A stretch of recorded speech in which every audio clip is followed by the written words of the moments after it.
So the team behind SMCC or Super Manila Comic Con just sent me this really big and heavy box. It's that time of the year again, Super Manila na ulit. On September 6 to 7, and again, you're gonna meet 20 artists there, both local and international. Ito rin yung chance nyo to bond with fellow Pinoy comic book geeks, diba? And of course, I will be there.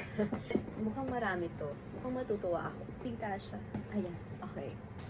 Oh, first off, I got a free ticket na. Okay, wow. Check that out. Unang nakita ko pala si Batman Beyond, Terry McGinnis. Masaya na ako agad. You guys remember this girl? Binalita ko to noon. She's a Filipina Captain America. So, bata pa siya. Yun nga, her name is Ari Agbayani. Oh, this cover in particular is by Miguel Mercado. O, Pilipino rin yan. We've got a bunch of Sanrio stuff. Tatlo siya. Ay, apat pala. Ay, ilan ba? Parang ayoko siyang buksan kasi ibibigay ko to sa sister ko. She's the one who's very much into Hello Kitty. Ito, Cosby Collection. Hindi ko sure if it's a blind box eh. Or this one really is sadness na. Kasi I like sadness. A Fukuhea Lucky Series.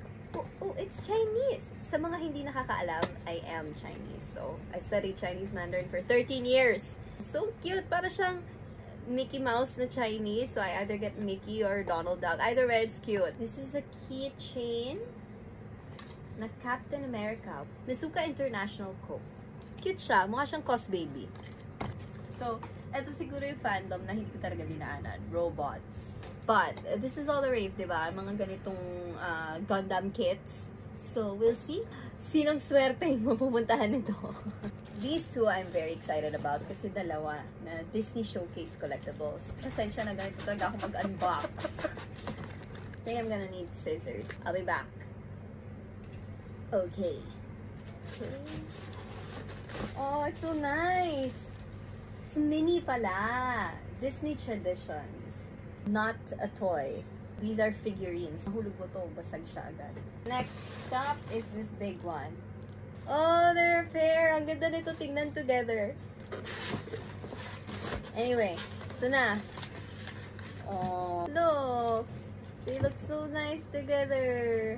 Diyos ko, ang dami kong kalat. Guys, you can already purchase your tickets. Alam ko online, you can purchase them na. Again, it's on September 6 and 7. Weekends yan. Sana mahanapan nyo ng oras. And it's at 1 Ayala, Makati.